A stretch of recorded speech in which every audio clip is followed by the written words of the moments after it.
मेरे भाइयों, हिंदुस्तान के हिंदुत्व के प्रति जो भी अपना आप प्रेरणादायक कदम उठा रहे हैं, भारतवर्ष को हिंदू राष्ट्र बनाने की जो मुहिम हिंदुओं में जागी है वो सराहनीय है। कर्तव्य पालन करते रहो, हिंदुत्व इकट्ठे हो जाओ। सबसे पहले मेरा ये कहना है, मैं GS सचदेवा हिंदू राष्ट्र टाइम से, मैं आपको सबसे पहले ये जगाना चाहता हूँ कि जब जब हम अलग अलग हिंदुओं को पुराने अंग्रेज़ों ने, मुग़लों ने हमारी कमज़ोरियाँ कर रही हैं कि उसको दबाया क्यों है, क्योंकि हम हिंदू जो है हमेशा से उनको ये पता है ये डरपोक है, लालची है, डब्बू है, जल्दी लड़ाई में सड़कों पे नहीं उतरेगा। इसी का फ़ायदा आज तक मुग़लों ने, फिर अंग्रेज़ों ने, फिर ये नेहरू परिवार ने उठाया है। ये अब समझ लोगों को आ चुकी है। सोशल मीडिया काफ़ी आगे बढ़ गया है, लोगों के व्याख्यान वक्तव्य बड़े बड़े अच्छे आते हैं, मैं भी देता रहता हूँ, सिर्फ इसलिए कि हिंदुत्व को एक जगाने की मुहिम इकट्ठा रखना है हमने। इसको पुराने भूतकाल को देखो, हमने खाली उससे सबक लेना है और कुछ नहीं करना, क्योंकि जो खाली भूतकाल के विषय में घूमता रहता है, विचरण करता है, वो बेवकूफ़ है, ख़त्म हो जाता है, उसकी बुद्धि नष्ट हो जाती है। हमेशा वर्तमान में जियो, वर्तमान में जीने वाला इंसान हमेशा तरक्की करता है। भविष्य का आपको ज्ञान नहीं है। आज जो मेरी ये वीडियो है मैं इसमें समर्पित कर रहा हूँ आपको, मैं कलयुग तक पहुँचा दूँगा। ये कलयुग ही है, मृत्युलोक है, लेकिन कलयुग के बाद आपको अभी क्या क्या देखना है हम नहीं देखेंगे, खैर, क्योंकि हमारी उम्र ज़्यादा नहीं रहेगी। 70-72 साल के लोगों की उम्र रहेगी, हमारे 10-12 साल रह गए हैं ज़िंदगी के, ज़्यादा नहीं होते हैं। एक एवरेज उम्र की बात कर रहा हूँ, वो कौन कब तक जीता है ये एक अलग बातें हैं। 90 साल का आदमी भी चल के चलता है, 100-106 में भी लोग जीते हैं, आपको उदाहरण मिलते हैं, लेकिन वो उदाहरण है खाली। एक आम ज़िंदगी में आपको देखने के लिए बहुत कम मिलते हैं। सिर्फ एक पढ़ते हो आपकी वहाँ के मेघालय में आपको 106 साल का वो है, ये अलग बातें हैं, इसको छोड़ दो। सिर्फ अपने आज के स्वास्थ्य की जो मौलिक परिभाषा है, जो हम जिस ज़िंदगी में हम जी रहे हैं, अपने जो हम खा रहे हैं, जिससे हमारा शरीर बन रहा है, जो आत्मिक ज्ञान हमारे में आ रहा है या नहीं है, अभी तक नहीं है। अभी तक होता तो आज तक ये प्रकृति आपसे नाराज़ नहीं होती। अब दूसरी बात मैं आपको ये कहना चाह रहा हूँ, स्पष्ट तरीके से बात करता हूँ मैं, उसमें चीज़ें ये हैं जो सबसे पहली चीज़ है आज के कलयुग में। आप देखो, क्योंकि कलयुग में बैठे हो तो कलयुग की बात करो, भविष्य के बारे में ज़्यादा ना सोचो, भविष्य की चिंता आप मत करो। भविष्य की चिंता करने वाला परमपिता परमात्मा है, विष्णु भगवान है, जिन्होंने सबका पालक पोषण करते हैं, इंद्र देवता है, सब कुछ है। वो चीज़ आपकी ना आपकी सोच में, इस बुद्धि में तो आते नहीं, क्योंकि बुद्धि हमारी बड़ी संकुचित दायरे में चलती है। हम सोचते हैं हमारी बुद्धि बहुत तेज़ है, हमने पैसा कमा लिया। पैसा कुछ नहीं होता, पैसा एक भौतिक चीज़ है, एक साधन मात्र होता है पैसा। भौतिक चीज़ों को इकट्ठा करके आप लास्ट में तो आखिर में तो आपको अकेले ही जाना है। वही 4 फीट आपको जगह चाहिए, थोड़ी सी लकड़ियाँ चाहिए, और जब आपका ख़त्म हो जाओगे तो क्या होगा, बच्चे आपका अस्थि कलश लेके हरिद्वार में बहा देंगे। इससे ऊपर ज़िंदगी नहीं है। अच्छी काम अगर आपने करने हैं तो पैसे का प्रलोभ और ये आपको छोड़ना ही पड़ेगा, और इस महामारी ने ये आपको सिखा दिया। जितने समझ गए अच्छी बात है,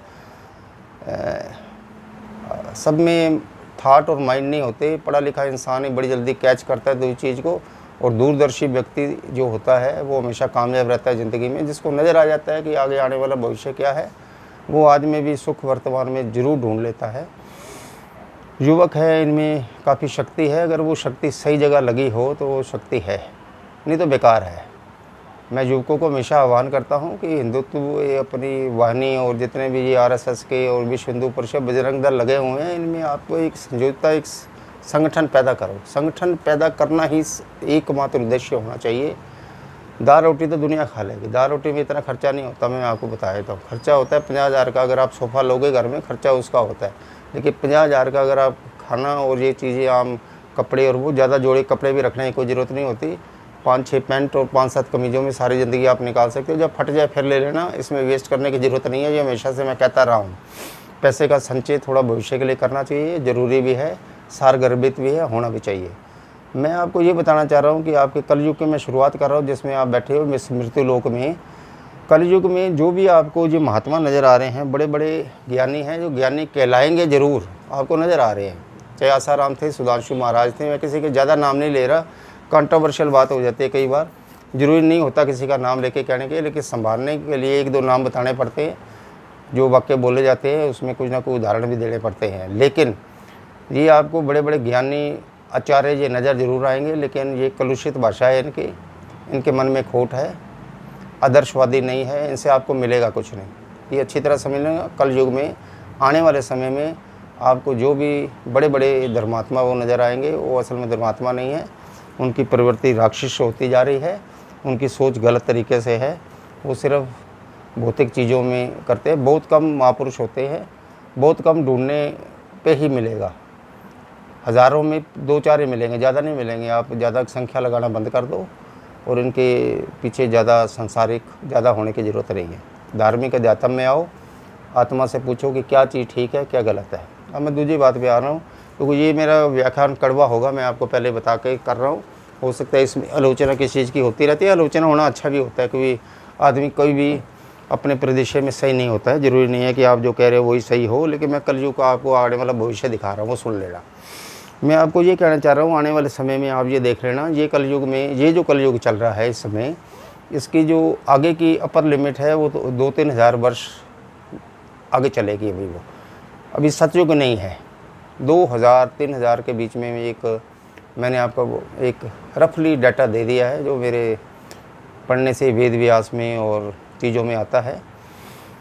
अभी बड़ा कलयुग देखना है इस संसारिक मोह में, इस जो ग्लोबल आपको ये यूनिवर्स नज़र आ रहा है, विश्व नज़र आ रहा है, देखने की दृष्टि से है। आप अपनी आंखों से एक चीज़ को देखते हो, दूसरा उसी दृष्टि से वो गलत चीज़ करता है।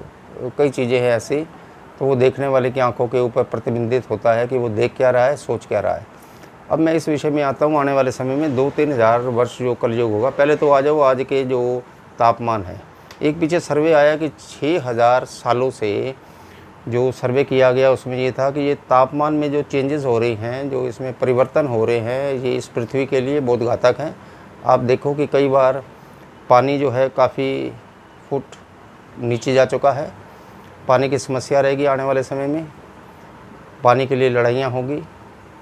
आपके घर से पानी उठा के ले जाएंगे लोग, आपके कपड़े ले जाएंगे। ये अभी समय आने वाला है, लेकिन मैं आपको आने वाले समय का बता रहा हूँ। हो सकता है वो 100-200 साल में हमारे पोतरे और वो देखें। मैं नहीं कह रहा कि हम देखेंगे, हमारे पास इतना समय नहीं है जीने का, और हमारी ना इतनी इंसान की उम्र होती है। लेकिन मैं आने वाली चीज़ें आपको इसलिए डाल देता हूँ, डालना ज़रूरी होता है, जिससे कि आपको आने वाले समय का थोड़ा ज्ञान हो जाए कि आगे होना क्या है।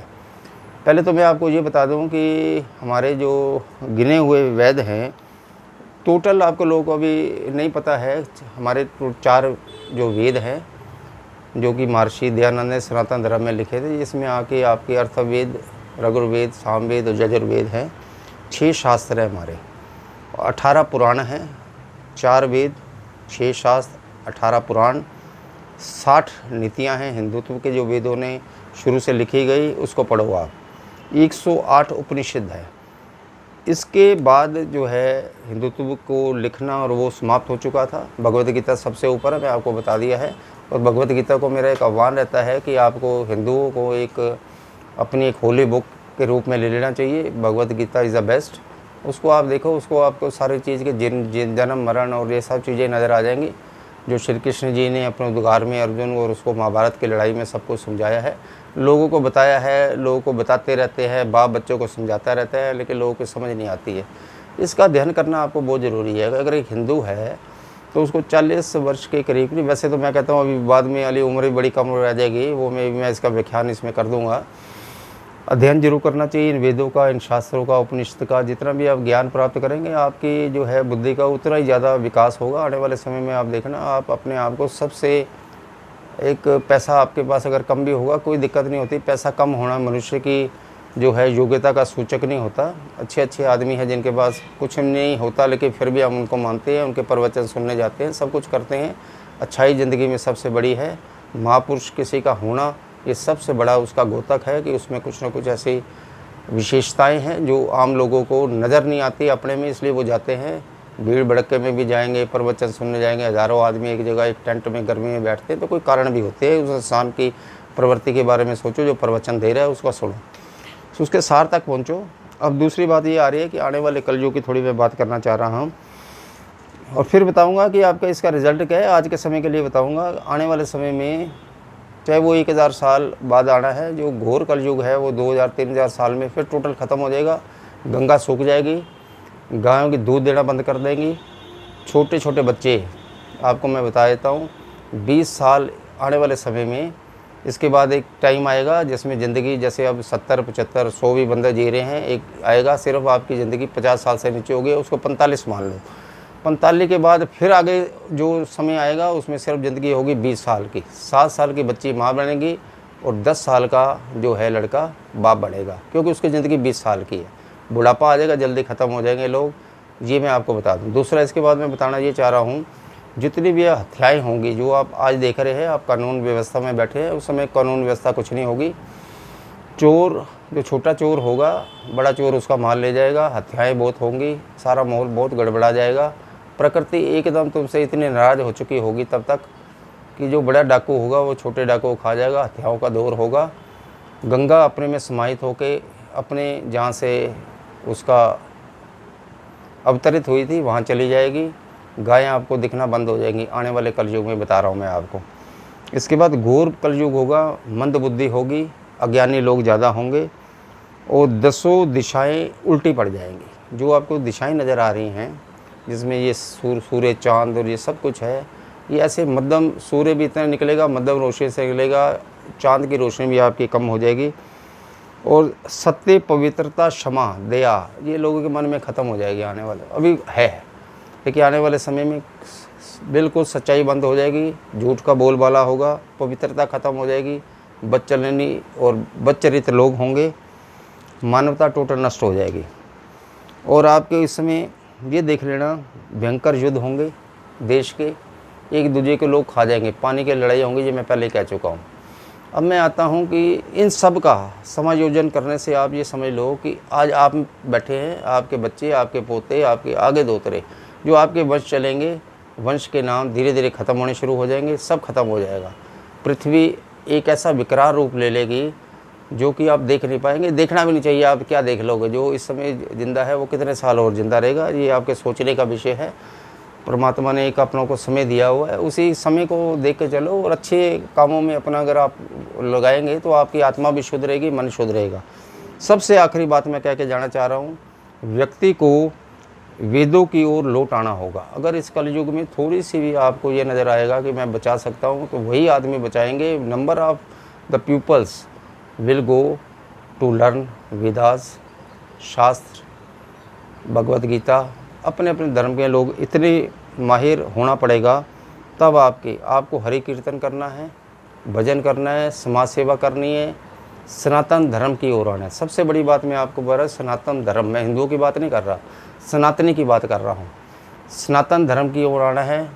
जो भी व्यक्ति, जो भी महापुरुष पैदा हुए, अब हुए, उसको एक आप उस लेवल तक देख के चलो, चाहे वो महात्मा गांधी थे, कोई थे, आप सनातन धर्म के वो लोग थे, सनातन धर्मी ही थे। हिंदू का आप पोषण हटा दो, वहाँ से हिंदुत्व को अलग रख दो, उसके बाद आपको सनातनी बनना है, कास्ट से ऊपर उठना है। अगर आपको इस संसार में इस प्रकृति को ठीक ढंग से चलाना है तो आपको सनातनी बनना पड़ेगा, आर्य समाजी बनना पड़ेगा, जो अडंबर है उनको दूर करना पड़ेगा। और उसके बाद सबसे बड़ी बात जो मैं कहने जा रहा हूँ वो ध्यान से सुनो, कि आपको अच्छा इंसान तो बनना ही पड़ेगा, ये आपकी मजबूरी है, नहीं तो ख़त्म हो जाओगे। लेकिन इसके साथ आपको, जैसे महात्मा गांधी थे वो सनातनी थे, मैं उसकी इस तरफ से कह रहा हूँ कि आप किसी भी क्रिश्चियन को, दूसरे को, इस्लाम धर्म को, दूसरे को, कोई भी ऐसी वो करो, वो एक राजनीतिक कार्रवाइयाँ भी होती है, देश को चलाने के लिए भी होती है। मैं उस मुद्दे पे आज हूँ ही नहीं, मैं आपको उस विषय की परिचर्चा में लड़ा ही नहीं चाह रहा। मैं सिर्फ आपको ये कहना चाह रहा हूँ कि आपने हमेशा से, अगर आपने अपनी ज़िंदगी को आने वाले समय में ज़िंदा रहना है, ठीक रहना है, स्वस्थ रहना है, स्वस्थ रहना बड़े ज़रूरी है। जीवन आपका अनमोल है, जो लाइफ है, लाइफ इज़ ए प्रेशियस, ये सबसे ऊपर आप मान के चलेंगे, अपनी आत्मा को शुद्ध करेंगे। आत्मा का शुद्ध होना शरीर के लिए बहुत ज़रूरी है। अगर एक शरीर में आत्मा शुद्ध है तो आप देखना आपके कितने भगत बन जाएंगे, आपको लोग सुनने आएंगे, आपकी चर्चा चलेगी, परिचर्चा चलेगी, और आपको अच्छे अच्छे लोग बुलाएंगे संगोष्ठियों में, दूसरे में, आपके भाषण, आपकी चीज़, आपकी स्पीच, आपकी प्रीच करने के लिए। आप संतों की वाणी सुनो, वेदों को पढ़ो, आगे बढ़ो, अच्छे काम करने हैं अपने समाज में। अगर आपने उठना है, अच्छे काम करने हैं, भौतिक चीज़ों को इकट्ठा करना बंद कर दो। मैं आज ये आपको समझा रहा हूँ, जितना भी मेरे में अनुभव है, मेरी ये सोच है कि आने वाले समय में आपने भौतिक चीज़ें ज़्यादा इकट्ठी नहीं करनी, उतनी चीज़ें करनी है जो आवश्यकता की ज़रूरत है वही करो। जितना रहन सहन के लिए आपको ज़रूरत है वही लो, बड़ी गाड़ी लेने की ज़रूरत नहीं है, आप आराम से चलो। मैं उस चर्चा में नहीं आ रहा कि इकॉनमी कहाँ जाएगी, क्या जाएगी, क्योंकि इस समय विषय संत का, वाणी का, वेदों का, उपनिषद का और वो है, इकॉनमी का विषय नहीं है जिसकी चर्चा मैं आपसे उसमें आके करूँ कि इकॉनमी कहाँ जाएगी। इकॉनमी को जाने दो, इकॉनमी को देखना सरकार का काम है। आपका काम सिर्फ इतना है कि आप कास्ट क्रीड से दूर हो गए। रिजर्वेशन ख़त्म हो जानी चाहिए हिंदुस्तान में। ये रिजर्वेशन हिंदुओं को मार रही है। 5% उसको दे दो, 5% गुज्जर को दे दो, 15% उसका रख लो। टोटल सुप्रीम कोर्ट कहती है 60% से ऊपर ना हो। किस जगह 60 हो चुकी है, फिर भी रिजर्वेशन की मुद्दे उठते हैं। तो सबसे हिंदू तब इकट्ठा होगा जब जात पात नहीं रहेगी। जात पात को बिल्कुल भूल जाओ। जात पात को अगर हिंदुस्तान भूल जाएगा, फिर देखो हिंदुत्व राष्ट्र बनेगा। ये सच्चा राष्ट्र हिंदुत्व राष्ट्र बनेगा। धर्म की रक्षा करो, आपस में लड़ना नहीं है, जो नहीं तो कट जाओगे, ख़त्म हो जाओगे। बहुत सारा आतंकवाद का माहौल, भयावह माहौल है पूरे विश्व में। शांति की खोज कोई नहीं करना चाह रहा। शांति की ओर आओ, पीस की ओर आओ। शांति जो की तरफ जो आता है इंसान, उसकी आत्मा शुद्ध हो जाती है, सब कुछ सही चलता है। तो मैं आपको यही चीज़ बता रहा हूँ कि आपने जो हमारे योगी जी, मोदी जी हैं, बड़े अच्छे काम में ले रहे हैं। सिर्फ हिंदुओं को ये इकट्ठा होना है। कास्ट से बाहर निकल जाओ।